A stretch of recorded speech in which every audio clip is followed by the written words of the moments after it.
2026ஆம் ஆண்டு சட்டமன்ற தேர்தலில் திமுக கூட்டணியின் வளர்ச்சிக்காக தமிழ்நாடு முழுவதும் சுற்றுப்பயணம் மேற்கொண்டு பிரச்சாரம் செய்ய உள்ளதாகவும், கண்டிப்பாக திமுக கூட்டணியில் மதிமுக தொடரும் என்றும் மதிமுக எம்பி துரை வைகோ தெரிவித்துள்ளார். எங்களை பொறுத்தவரை திராவிட முன்னேற்ற கழகத்தின் தலைமையில் இந்த கூட்டணியில் மறுமலர்ச்சி திராவிட முன்னேற்ற கழகம் தொடரும்.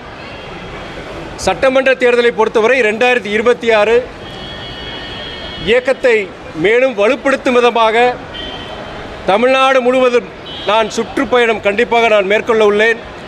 அது மட்டுமல்ல, 2026 பொறுத்தவரை நமது முதலமைச்சர் அண்ணன் தளபதி அவர்களின் வழிகாட்டுதலில் மறுபடியும் ஒரு மிகப்பெரிய வெற்றியை நாங்கள் பெறுவோம்.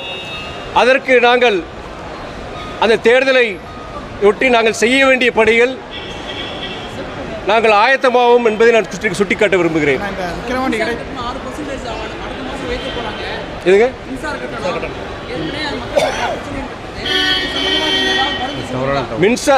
மின்சார கட்டணம் பொறுத்த தவறான தகவல். நீங்கள் அது ஒரு வதந்தி தான் பார்க்கணும். நீங்கள் அந்த மாதிரி நிறைய சமூக வலைதளங்கள்லையும் சில செய்திகள் தான் தவறாக பரப்பிட்டு இருக்காங்க. அந்த மாதிரி எதுவும் இந்த மாதிரி அரசாங்கம் அந்த மாதிரி எதுவுமே அதை அறிவிக்கல. தவறான செய்தி அது.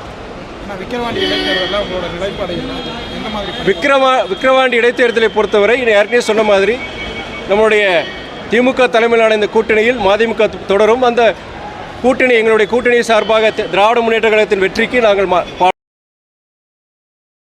செய்திகளை உள்ளது உள்ளபடி தெரிந்து கொள்ள ரெஃப்ளெக்ட் நியூஸை சப்ஸ்கிரைப் பண்ணுங்க.